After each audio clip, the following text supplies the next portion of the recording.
it, don't take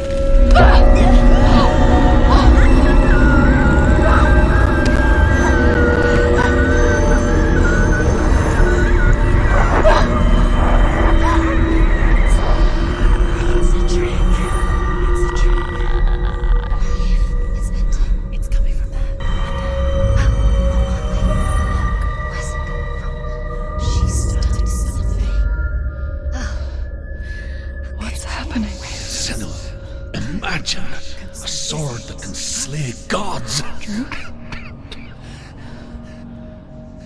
Its name is Gramr. It was forged by the god of all Northmen, Odin, and gifted to Sigmund, a great warrior. I need this sword. It's important. Can you help me? The sword appears whole, but it is an illusion. It shattered into shards long ago. It is said a great warrior can reforge Gramr by answering the trials of Odin, one for each shard. The roots of the Tree of Death will take you to new lands where you will face the trials. Go to the shards. Go to the shard. Go to the shards. What's the shard? Find it. It's the metal runestones.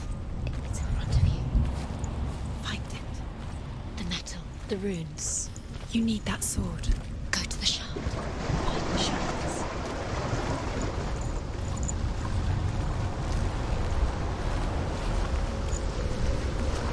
Where is it? Find it. There it is. Focus. There's the shard. Focus. Focus. Use your eyes. Look. Get closer. What can you see? Go to it. It's not safe. A king in the north forced the dwarves to make a sword that would never fail and never rust, and that would slice through iron and stone and bring victory to its bearer. But the angry dwarves cursed it. It would be the death of a man every time it was drawn, and it would be the death of the king. Let me tell you about the sword Tyrving.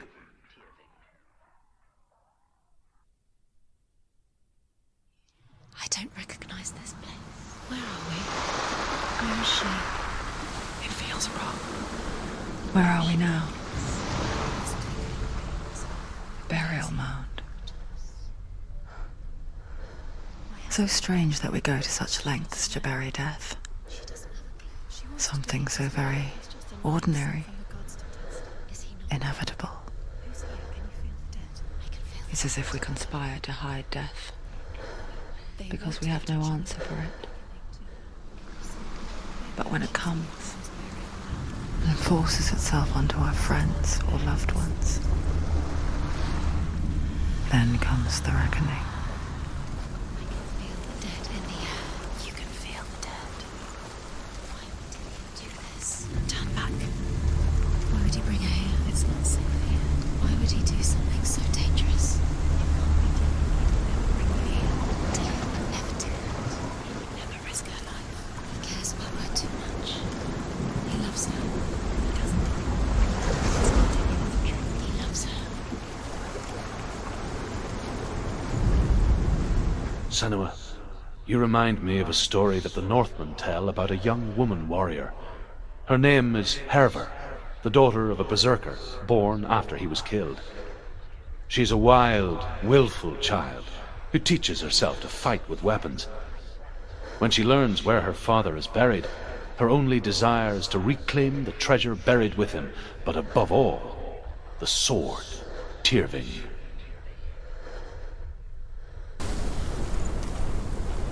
Don't go in there. Go in. You have to go in. Take the torch. It's too dark. Take it. This will help you. Careful. You have to be able to see.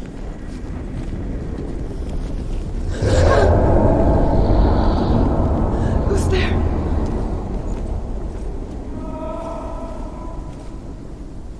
Dillian, I'm here. I'm here for the trials. Like when we first met, remember?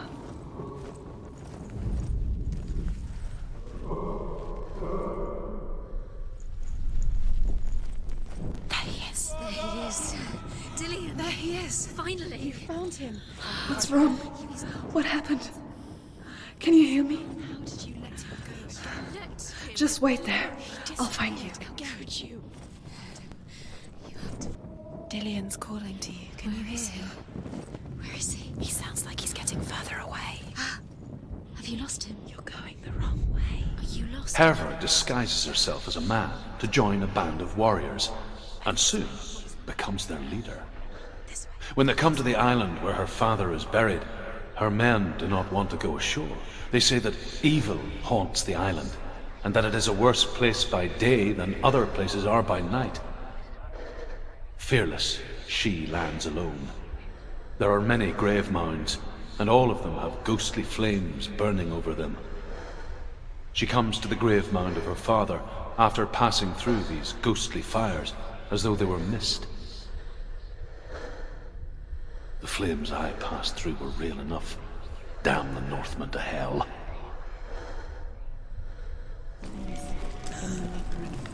Something evil. Herva ignores her father's warnings. The grave mound opens, and it seems to be full of fire. Again, Herva demands her inheritance, but her father warns her that the sword is cursed and would be the bane of her family. But he relents and brings her the sword. She leaves the island with it, but the curse holds true, and death would follow in the years to come. And so, Senua, the misdeeds of a father have cursed his daughter.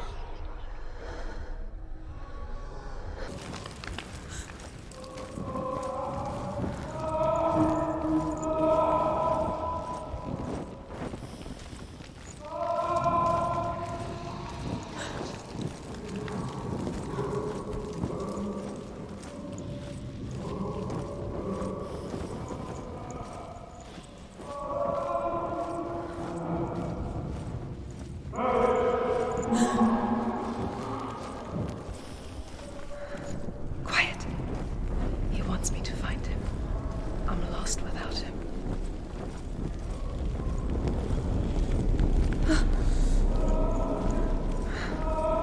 That voice. It's not Dillian.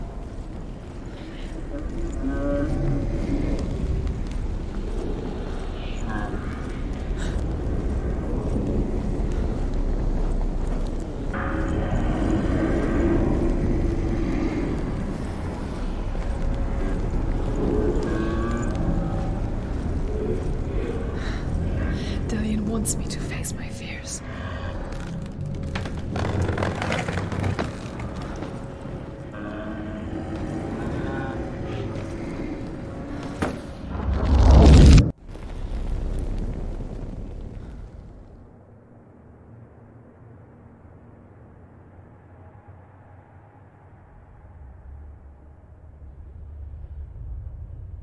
Father?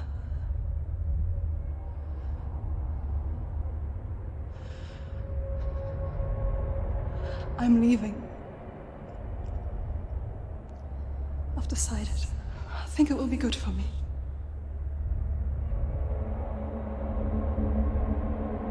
It's the darkness. It's speaking through No, you. Dad, it's me. I think I can beat it. In my own way.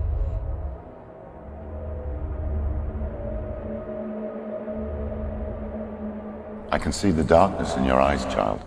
I met a boy. Boy. The chieftain's son. No. He said he could help me. It's a trick. He said I could be normal. Normal. Yes. No boy is going to save you. No one can. When they see the rot growing inside you, No! they will turn their back on you. The gods can only fix you through my hand. You're going nowhere. No. You will not defy the gods.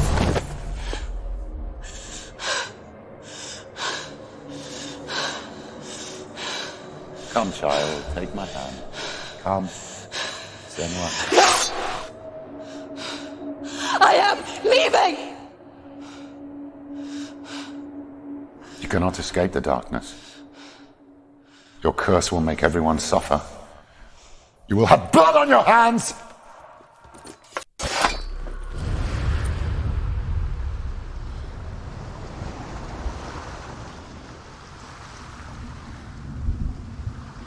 It's done. You did it, but there's more. Keep going. There's more. You're tired, but you have to keep going. There's still more. There's always more to do. It's not going to be easy.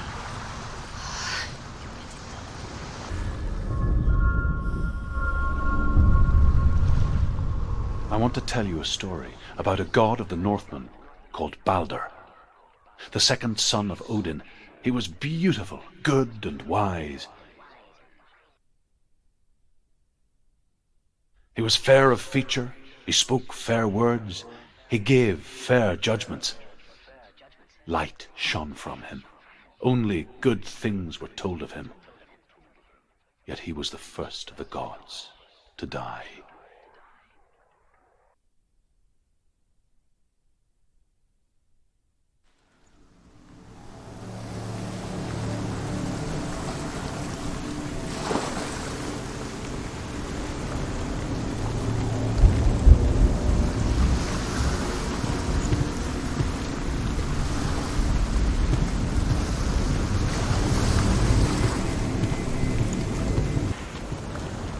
Bridge.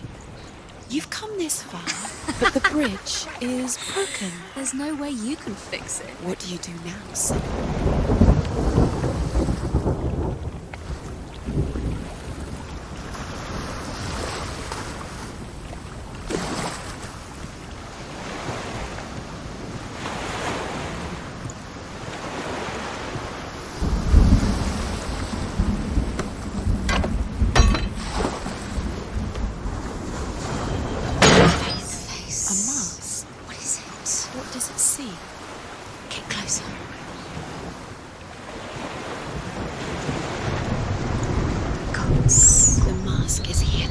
You fail again. Don't fail.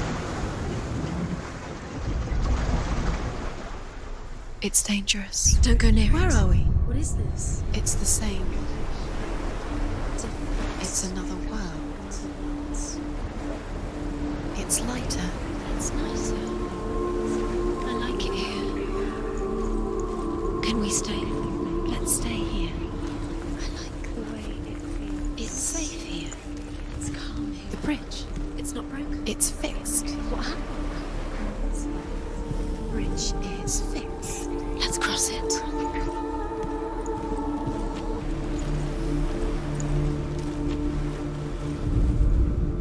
The Northmen tell this story about the death of Balder. It begins with dark dreams. Night after night, Balder dreams of his own death, and the gods fear for his life. So Balder's mother makes everything in the world: fire, water, iron, stone, earth, wood, beasts, birds, serpents, poison, sickness, swear an oath not to harm her son. One by one, they each make their vow. Neither weapons nor wood will injure him, Balder's mother boasts. Only Loki, father of Hela, the mistress of death, is not amused.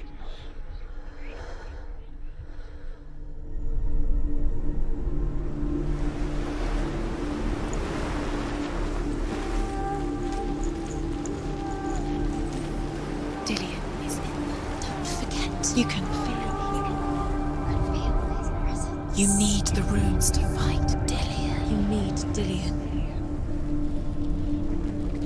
He's waiting for you. He always said he's close. He cares about you. You can feel he's close. He loves you. You can feel his love calling you. Dillian. Dillian, we're here. Dillian. We're nearly here. We're going to Dillian.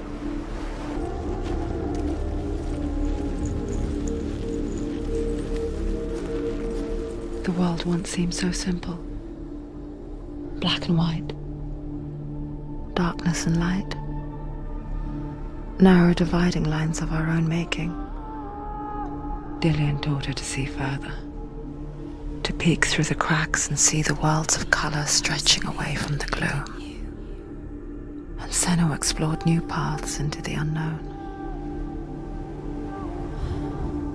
The gods feast and rejoice and amuse themselves by throwing spears and stones at Balder, striking at him with sword and axe. But he comes to no harm, whatever they do. The gods never cease to wonder at this great marvel. But Loki shapes himself into a woman and asks Balder's mother, "Is it really true that all things promise to keep him safe?" "I did not ask the mistletoe," Balder's mother confesses. "I thought it was too young." Oh dear. Do you remember the way you felt? Senua, you've got it. Why isn't he here? He's gone. He's in the dark world. Saved her. He's gone to the dark world. You owe your life to Lien. He's owed everything. The dark world. Without you.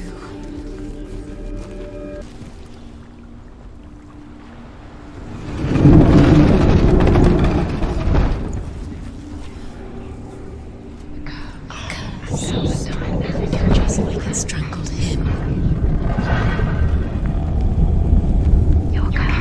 Where are you taking me?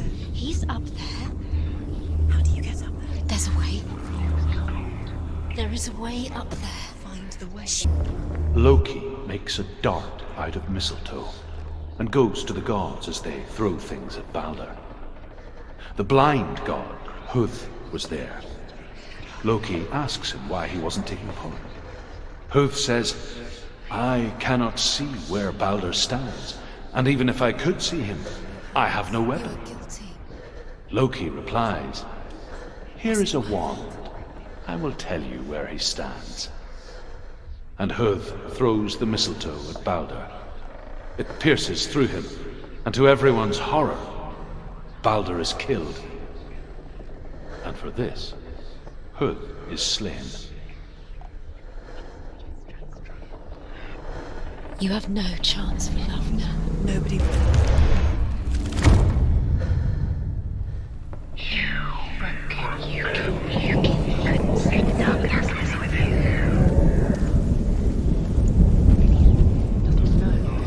The curse is stronger, just like it strangled him.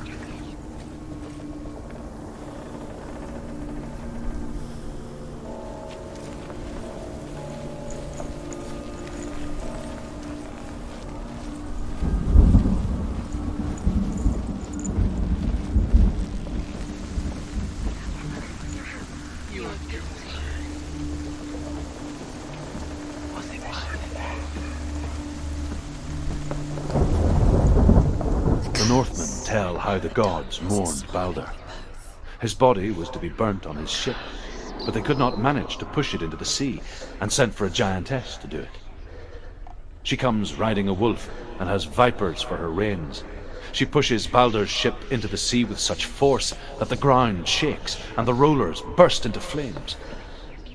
When Balder's wife sees his body carried onto the ship, her heart bursts with grief, and she dies. She's put next to her husband, and the pyre is lit, sending the dead to hell. But even so, the gods cannot accept his death.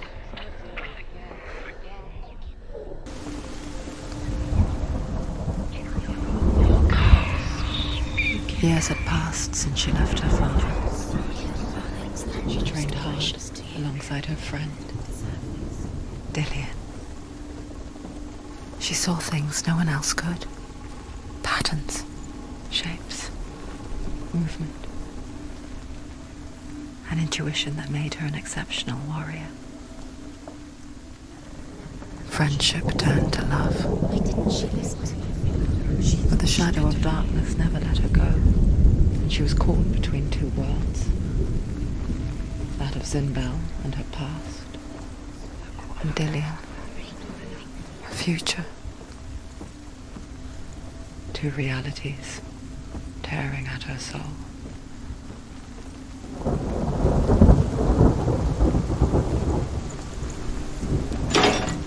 Look what happens to the things you love?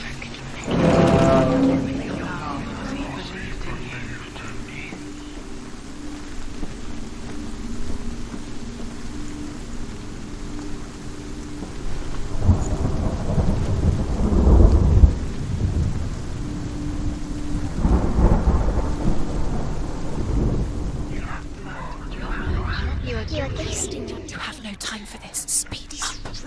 These traps mean nothing.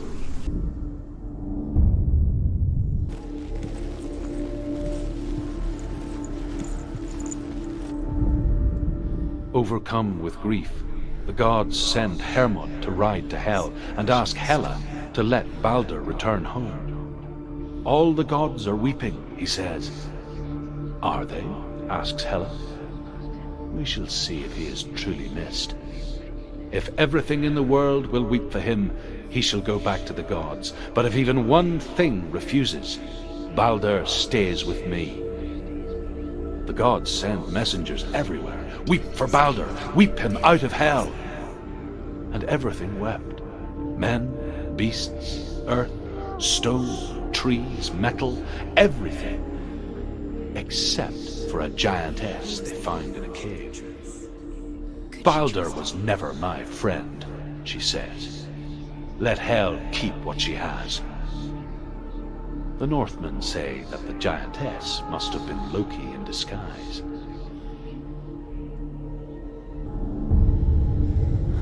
What if this is pointless? What are you doing? Why did you think you could make this work? You keep seeing runes. You see runes everywhere. Everywhere. What if they're not real? What if they don't? The Northmen tell how the gods punished Loki for Balder's death. They captured him and took him to a cave. They fetched his 2 sons and turned one into a wolf, and he ripped his brother apart. The gods used Loki's own son's entrails to tie him down and turned these bonds to iron and dangled a poisonous serpent over his face so that its venom would drip onto him. Each time the venom drips onto Loki's face, he writhes in agony. The Northmen say that is the cause of earthquakes. A reminder, perhaps, that if even gods must accept death, then so must we. Dillion undoes the curse. What does it feel like to feel a love so strong?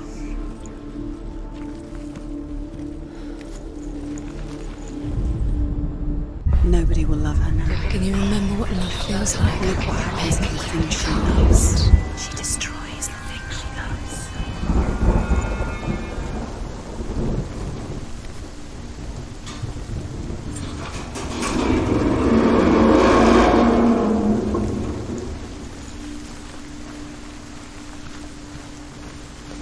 She should have listened to her.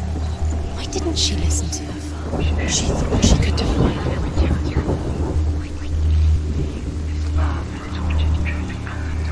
Dillion!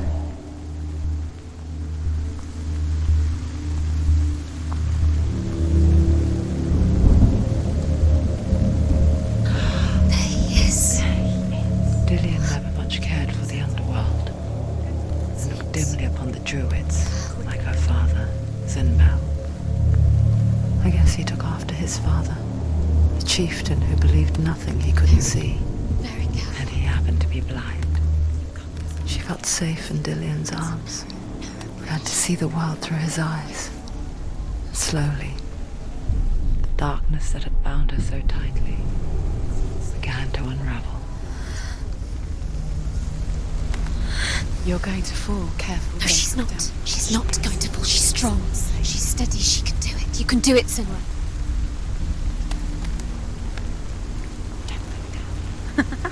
Be quick. Be quick. Careful. Don't look down. Breathe.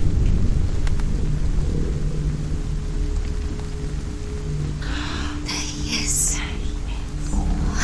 Be careful. Go to him. Go to him. That's it. Quicker. Quicker.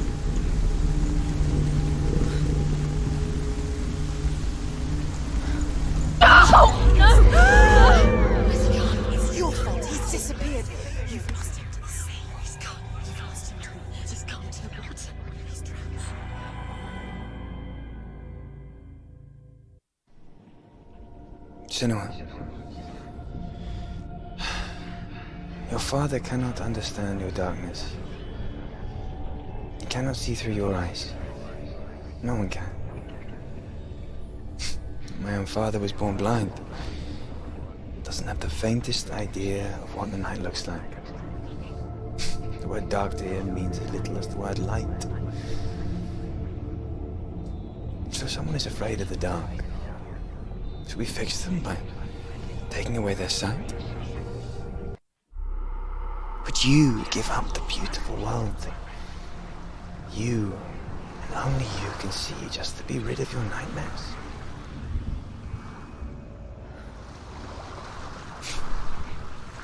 Or is this the price you pay for the gift you have? A gift that makes you so special in my eyes. Just another part of the person I love.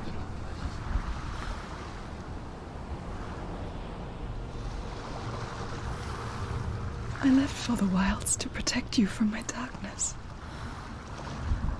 Because I love you. But it made it worse. I'm so sorry.